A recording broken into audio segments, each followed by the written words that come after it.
திருக்கோளூர் பெண் பிள்ளை ரகசியம். ஓம் நமோ நாராயணாய. திருக்கோளூர் பெண் பிள்ளை ரகசியத்தில் 51வது ரகசியம். இங்கும் உண்டு என்றேனோ பிரகலாதனைப் போலே. இரண்யகசிபு பிரம்மாவிடமிருந்து பெற்ற வரத்தினாலே 7 உலகத்திலும் ஆட்சி புரிகிறார். தான் கடவுள் என்றும் அனைவரும் தன்னைத்தான் வணங்க வேண்டும் என்று சொல்லுகிறார்.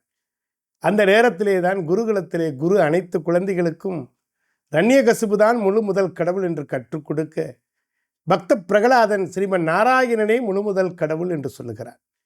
ரணியன் கோபம் வருகிறது. உன் சித்தப்பாவை கொன்றவன் தான் அந்த திருமால் என்று மிரட்டுகிறான்.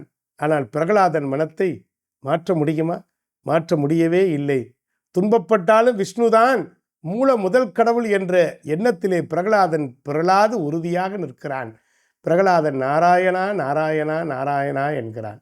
என்ன செய்தும் அடங்காத பிரகலாதனை பார்த்து இரண்யகசிபு, உன் கடவுள் எங்கே இருக்கிறான் காட்டு என்று சொல்ல, ஸ்ரீமன் நாராயணன் எங்கும் இருப்பார், எதிலும் இருப்பார், ஏன் தூணிலும் இருப்பார், எந்த துரும்பிலும் இருப்பார் என்றான். இரணியன் ஒரு தூணை காட்டி, இந்த தூணில் உள்ளாரா என்று கேட்க, பிரகலாதன் இந்த தூணிலும் இல்லை, எல்லா இடத்திலும் இருப்பார், தூசியிலும் இருப்பார் என்று சொல்ல, இரணியன் அந்த தூணை உடைக்க, ஸ்ரீமன் நாராயணன் நரசிம்ம அவதாரம் பூண்டு தூணிலிருந்து வெளியேறி இரணியன் பெற்ற வரங்கள் பொய்க்காத வகையிலே அவனை வதம் செய்து பிரகலாதனை காத்தருளுகிறார்.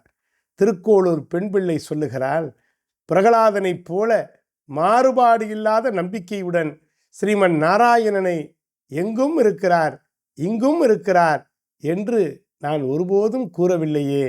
நான் எப்படி இந்த தலத்திலே இருக்க முடியும்? நான் கிளம்புகிறேன் என்று சொல்லி நம்மையெல்லாம் நெற்றியில் அடித்தாற் போல விளக்குகிறார். திருக்கோளூர் பெண் பிள்ளை ரகசியத்தில் 51வது ரகசியம். இங்கும் உண்டு என்றேனோ பிரகலாதனைப் போலே.